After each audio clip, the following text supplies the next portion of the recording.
As the most terrifying alpha of the northern reaches, a blood-crowned monster, he was endlessly presented with tributes of silver mines, steel armies, and ancestral jewels. Highborn women waged silent wars just for the chance to be his queen. However, his attention was completely captivated by a single lingering memory, a peasant girl who had once offered him a stale crust of bread. The year was 1498, and Castle Dunridge was suffocating under the heaviest snowfall the region had seen in a century. Inside the great stone walls, the heat from a dozen roaring hearths could barely melt the political frost. Alistair Croft, the alpha of the northern packs, and the newly appointed Duke of the Veldt, sat upon a high-backed wooden chair that felt more like a cage than a seat of power. Alistair was a man forged in brutality.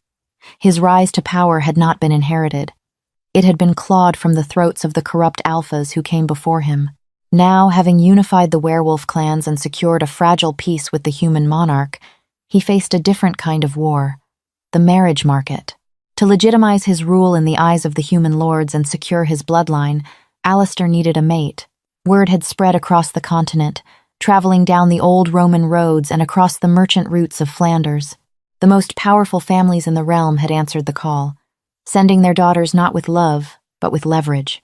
In the sprawling courtyard below his balcony, a caravan of immense wealth was being unloaded. Lady Vivienne of Ashbourne had arrived with 3 carriages, heavily guarded by mercenaries. She was backed by the immense financial power of the Medici banks, bringing with her chests of Florentine gold and the promise of a fleet of trading vessels. Duchess Catherine of the Riverlands brought a dowry of iron, 2,000 disciplined foot soldiers ready to swear fealty to the pack. They were bringing him gold. They were bringing him absolute power.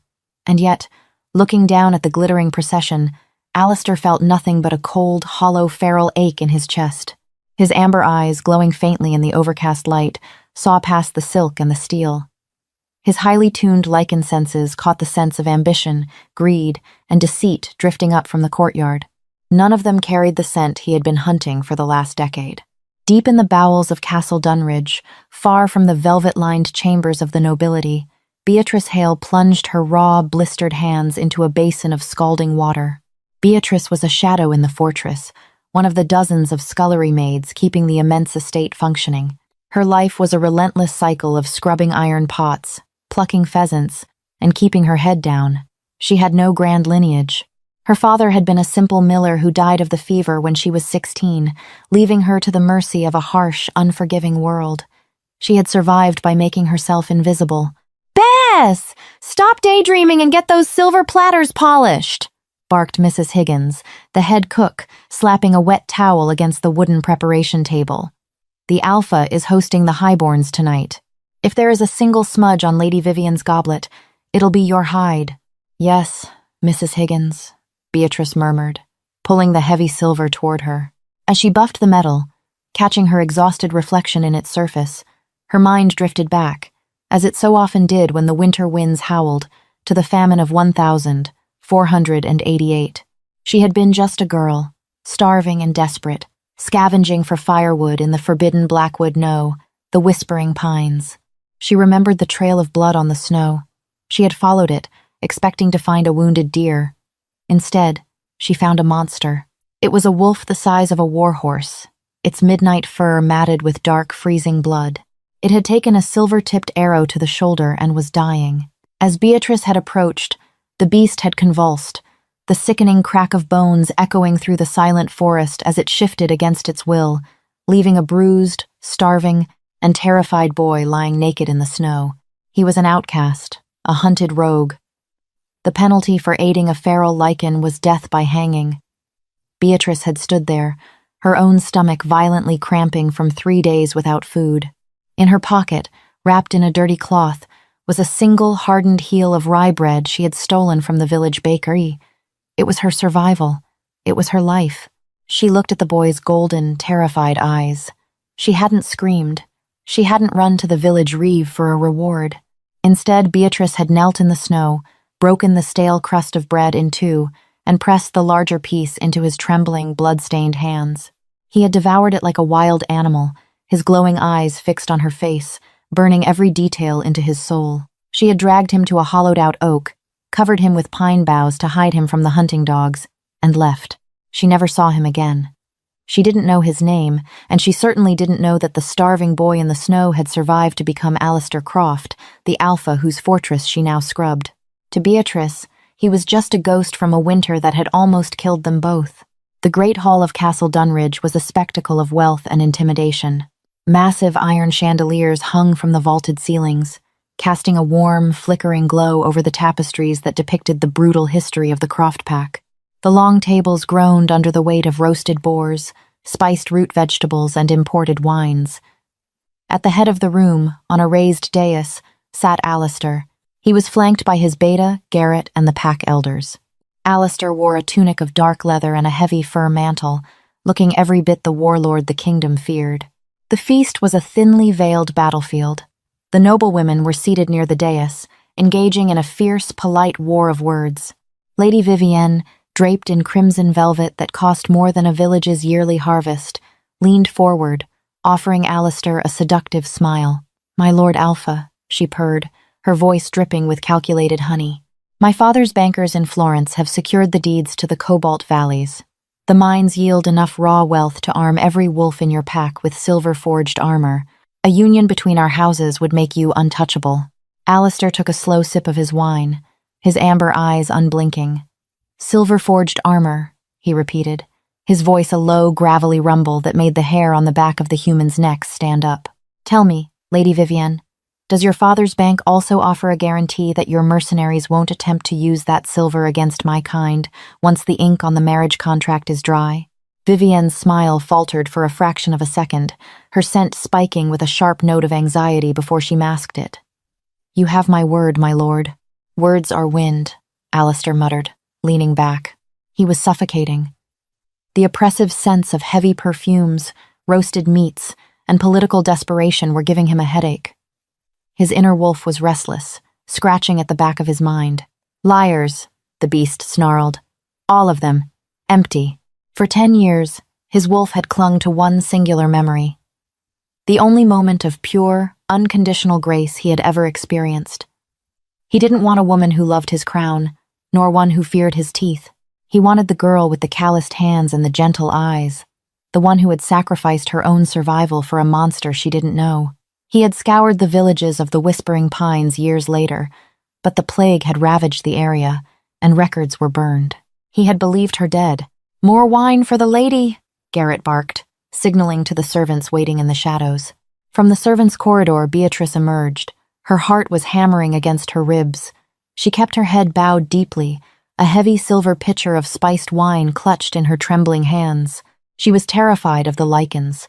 Their predatory grace and glowing eyes were the stuff of nightmares in the lower kitchens. She approached the high table, her coarse woolen dress a stark contrast to the shimmering silks of the nobility. She moved to pour the wine into Lady Vivienne's golden goblet. "Careful, you clumsy wretch," Vivienne hissed under her breath as Beatrice neared. Beatrice's hands shook. She poured the dark red liquid, but as she pulled the pitcher back, a single drop caught the edge of the goblet and fell, landing with a soft plop onto the sleeve of Vivienne's crimson velvet gown. Silence dropped over the immediate area like an anvil. Vivienne stood up violently, her chair scraping loudly against the stone floor. "You incompetent sow!" she shrieked, all pretense of aristocratic grace vanishing. She raised her hand and struck Beatrice hard across the face. The crack echoed through the hall. Beatrice stumbled backward, dropping the silver pitcher. It hit the floor with a deafening clang, spilling spiced wine across the stones like a pool of fresh blood. Beatrice hit the ground, a sharp gasp escaping her lips as her hands scrambled over the wet stone, her cheek burning with pain. "Guards!" Vivienne demanded, turning her furious gaze toward Alistair. "Have this creature taken to the courtyard and lashed. She has ruined a gown worth more than her miserable life." On the dais, Alistair had frozen. When Beatrice had walked into the room, the overwhelming stench of the hall had masked her. But when she fell, when the sudden spike of genuine fear hit the air, her scent broke through the heavy perfumes. It hit Alistair like a physical blow to the chest. Vanilla, old parchment, rye bread, wood smoke. The wolf inside him, dormant and bored mere seconds ago, suddenly threw itself against the bars of his ribcage, roaring with a deafening intensity. "Mate." Alistair stood up. He didn't just rise. He moved with the terrifying, explosive speed of an apex predator. Before Vivian could utter another word, Alistair vaulted over the heavy oak table, sending silver platters and wooden trenchers crashing to the floor. The great hall erupted into gasps and screams. Knives were drawn. Garrett and the pack elders leaped to their feet, their eyes flashing gold. Alistair ignored them all. He landed gracefully amidst the spilled wine and shattered glass. He didn't look at Lady Vivian. He didn't look at the chests of Medici gold sitting in the corner. His burning, amber eyes were locked entirely on the terrified servant girl cowering on the floor. Vivienne, mistaking his movement for an execution, smiled triumphantly. "Teach her a lesson, my lord." "Silence," Alistair snarled. It wasn't a human command. It was an alpha's alpha roar, laced with an ancient magic that forced every human in the room to their knees and made every werewolf bare their throats in submission. The hall fell dead silent, save for the crackling of the hearth. Alistair slowly dropped to his knees right in the puddle of spilled wine, ignoring the ruin of his leather trousers. He reached out with trembling hands. Beatrice flinched, shutting her eyes tight, preparing for the claws that would tear her throat out. Instead, she felt large, warm, calloused fingers gently brush the hair away from her bruised cheek. Beatrice opened her eyes. The terrifying Alpha of the North was staring at her, his chest heaving. The cold, brutal warlord was gone. In his glowing eyes, Beatrice saw a flash of something impossibly familiar, the terrified, starving boy in the snow. "You," Alistair breathed, his voice breaking in front of the entire assembly of lords and monsters. "It's you." The great hall remained locked in a suffocating paralysis. The lords and ladies of the realm, draped in Flanders lace and dripping with inherited gems, could only stare as the apex predator of the northern reaches remained on his knees in a puddle of spilled wine. Lady Vivian's face morphed from aristocratic shock into a twisted mask of utter humiliation. The sting of rejection was public, absolute, and unbearable. "Have you lost your mind?" Vivian shrieked, her voice cracking the heavy silence. She gestured wildly to the chests of gold sitting at the edge of the dais. "I bring you the backing of the Medici. I bring you the private financial reserves of Jakob Fugger himself. I offer you the world, and you kneel in the dirt for a dish rag?" Alistair did not look at her. He didn't even blink. He smoothly gathered Beatrice into his arms, lifting her effortlessly against his broad chest. Beatrice gasped, instinctively clutching the thick fur of his mantle. She was trembling violently, her mind struggling to comprehend the impossible reality unfolding around her. The sheer heat radiating from his body was staggering, a stark contrast to the freezing draft of the stone hall. Slowly, Alistair turned his head to look at Vivienne. The terrifying, glowing amber of his eyes had hardened into chips of golden ice. "Your gold cannot buy a soul, Lady Vivienne." Alistair's voice resonated through the hall, a deep, dangerous rumble that vibrated in the chests of everyone present. "And your power cannot feed a starving wolf. Take your mercenaries. Take your Fugger contracts. Leave my lands before dawn, or your carriages will be used as firewood." He didn't wait for a response. He turned and strode out of the great hall, carrying Beatrice past the stunned guards and the gaping nobility. Garrett, his beta, immediately stepped forward, his hand resting casually on the pommel of his broadsword, ensuring no one moved to intercept the Alpha. Alistair carried her up the winding stone stairs, to the highest tower of Castle Dunridge, into the Alpha's private chambers. The room was massive, dominated by a roaring hearth and a colossal four-poster bed draped in heavy furs. It smelled of pine needles, old leather, and safety. He set her down gently on a velvet chaise lounge near the fire. Beatrice immediately curled in on herself, her rough red hands gripping her stained apron. She was waiting for the illusion to shatter, for the monster to reveal his teeth. Alistair knelt before her again, pulling a clean linen cloth from a nearby wash basin. He dipped it in warm water and carefully, with an agonizingly gentle touch, began to dab at the bruised, swollen skin on her cheek where Vivian had struck her. "Why?" Beatrice finally whispered, her voice rough and shaking. I am no one. I clean the ash from the grates. I pluck the geese. I have nothing to give you." Alistair stopped. He looked at her, his expression softening into a vulnerability that no living soul had ever seen on the face of the fearsome Duke of the Veldt. 12 years ago," Alistair said softly, "the winter of 1488. The famine was a plague of ice that swept through the whispering pines. I was a rogue, a boy hunted by the old Alpha's enforcers. They shot me with a silver-tipped arrow. I dragged myself into the snow to die. Beatrice's breath hitched. Her wide hazel eyes searched his face, tracing the sharp line of his jaw and the fierce intensity of his gaze. I was shifting, he continued, his thumb gently brushing her jawline. It was agony, and when the beast finally gave way to the boy, I lay naked in a snowdrift, waiting for the cold to take me. But then, an angel appeared. I was no angel, Beatrice breathed, the memory rushing back with startling clarity. I was a starving girl. You had a single piece of rye bread, Alistair said, his voice thickening with emotion. I could smell your hunger. I could hear your stomach cramping. That bread was your life. It was the difference between you waking up the next morning or freezing to death in the dirt, and you broke it. You gave the larger half to a monster you didn't even know. Tears welled in Beatrice's eyes. You were just a boy. I was a beast, he corrected gently. But you saw a boy. Every woman who entered my hall tonight wanted my crown, my armies, or my title. They brought me wealth they did not earn to buy power they do not deserve.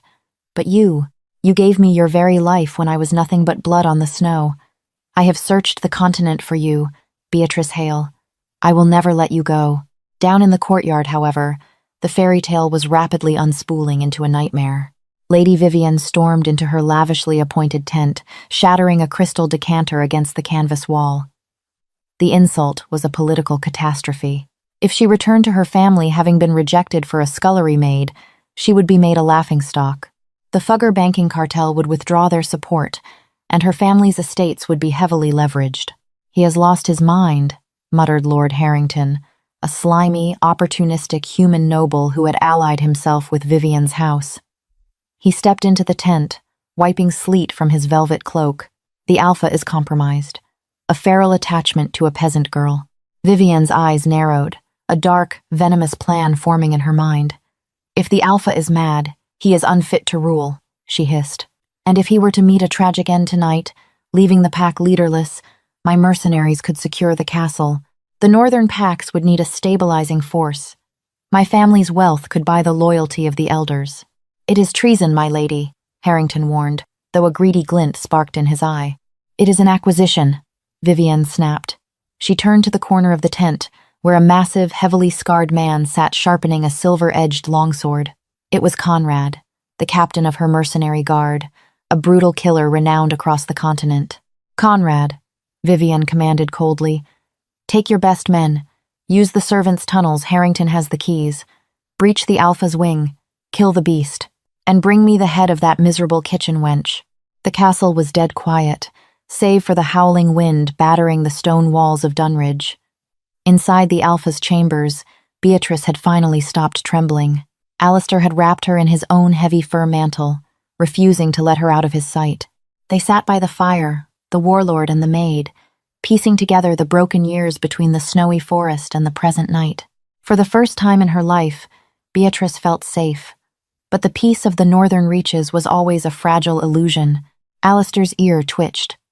Mid-sentence, his entire demeanor shifted. The gentle, adoring man vanished, replaced instantly by the apex predator. He stood up, his amber eyes flaring with a brilliant, terrifying light. The veins in his neck bulged as his lichen senses extended through the thick stone walls. 4 men, he growled, the sound vibrating in the floorboards. Heavy armor, heartbeats are calm. Professionals. He turned to Beatrice, his fangs elongating past his lips. Stay behind the hearth. Do not move. Before Beatrice could process his words, the heavy oak doors of the chamber exploded inward. Splinters of wood the size of javelins rained across the room as Conrad and 3 heavily armored mercenaries charged in. They were armed with crossbows and broadswords, the weapons gleaming with the deadly dull sheen of pure silver. "Take the Alpha!" Conrad roared, raising a heavy crossbow. He fired. The silver bolt flew straight at Alistair's chest, but Alistair was no longer standing where he had been. With a deafening, terrifying roar, he shifted mid-leap. The air cracked with the sound of breaking bone and tearing muscle, a violent symphony of transformation. Where a man had stood a second before, a colossal midnight black wolf now landed. He was a nightmare of muscle and fur, easily standing 7 feet tall on his hind legs. The silver bolt grazed his shoulder, hissing as it burned his skin, but the pain only fueled his rage. Alistair slammed into the first 2 mercenaries like a battering ram. Steel crunched, and bones shattered as he tore through their armor as if it were parchment. The room devolved into chaos. Conrad, seeing his men being ripped apart, made a tactical, cowardly pivot. He saw Beatrice huddled behind the heavy stone hearth, clutching the fur mantle. "The girl!" Conrad shouted to his remaining man. "Kill the girl! It will break his focus!" The 4th mercenary, a tall man wielding a silver short sword, lunged toward Beatrice. Beatrice's heart hammered against her ribs, panic threatening to freeze her blood. But she was not a fragile noblewoman who had lived her life behind silk curtains. She had survived famine, harsh winters, and the brutal hierarchy of the castle kitchens. She knew how to survive. As the mercenary swung his sword, Beatrice dropped to the floor, rolling beneath the arc of the blade. She scrambled toward the fireplace, her hands grasping the heavy, wrought iron fire poker. It was thick, black with soot, and the tip was glowing red-hot from the coals. The mercenary lunged again. Beatrice didn't scream. She planted her feet, gripped the iron with both hands, and swung it with all the desperate strength of a survivor. The heavy, red-hot iron smashed directly into the mercenary's knee joint. The man shrieked, his leg buckling under the immense force and searing heat. As he collapsed forward, Beatrice brought the heavy iron handle down onto the back of his helmet, knocking him unconscious against the stone floor. Across the room, Conrad stood frozen in horror. His men were dead or incapacitated in a matter of seconds. He turned to flee, but a massive, shadowed mass blocked the shattered doorway.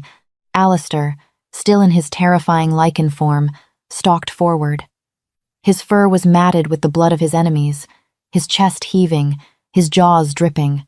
He looked at the unconscious man at Beatrice's feet, then at Beatrice herself, who was standing over him, her chest heaving, the glowing poker still clutched in her hands.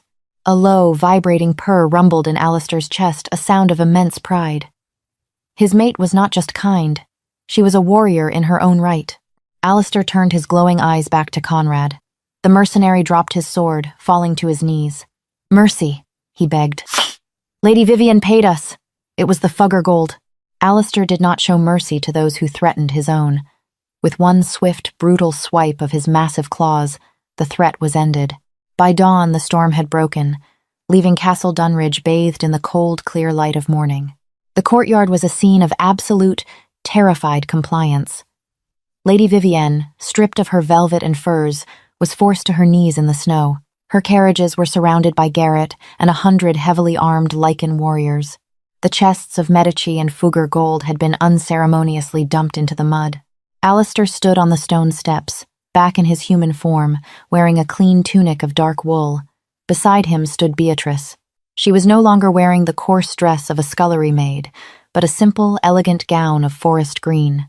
She looked nervous, but stood tall, her hand firmly enveloped in Alistair's. "You plotted against your alpha. You attempted to murder my mate." Alistair's voice carried across the silent courtyard, hard and unforgiving as the northern ice. "By the ancient laws, your life is forfeit." Vivienne sobbed, her aristocratic pride completely broken. "Please," she wept. Alistair looked down at her. He felt Beatrice's small hand squeeze his. He took a slow breath. "My mate," Alistair said, his voice softening slightly as he looked at Beatrice, "knows the value of mercy. She gave it to me when I did not deserve it. So, I will give it to you. You are banished from the northern reaches. Your gold will be distributed to the villages that starved during the last famine. If you or your mercenaries ever cross the river into my lands again, I will not be so forgiving." Vivienne scrambled to her feet, fleeing toward the gates without looking back, leaving her immense wealth behind in the frozen mud. As the courtyard cleared, the pack elders and the guards turned toward the steps. One by one, the massive, hardened warriors of the northern reaches dropped to one knee, bowing not just to their alpha, but to the former scullery maid beside him. Beatrice looked up at Alistair, tears welling in her eyes. "All that gold," she whispered, looking at the spilled chests in the mud. "You threw it all away." Alistair smiled, a genuine, warm expression that finally chased the shadows from his face. He reached into his pocket and pulled out a small, cloth-wrapped bundle. He opened it to reveal a hard, stale crust of rye bread, a replica he had carried with him for years as a reminder of what truly mattered. "Gold only buys the allegiance of liars, Beatrice," Alistair said softly, pulling her into his arms. "But a piece of bread, given freely in the dark, that buys a soul." He kissed her, sealing the bond under the pale winter sun, proving to the realm that true power was never found in the vaults of bankers, but in the enduring grace of a survivor's heart. What would you do if the most feared alpha in the world tossed aside a fortune in gold just to kneel at your feet for a piece of bread? Beatrice proved that true power isn't bought, it's earned with a single act of kindness. If you loved this tale of loyalty and revenge, hit that like button, share with your fellow fantasy romance fans, and subscribe for more epic stories.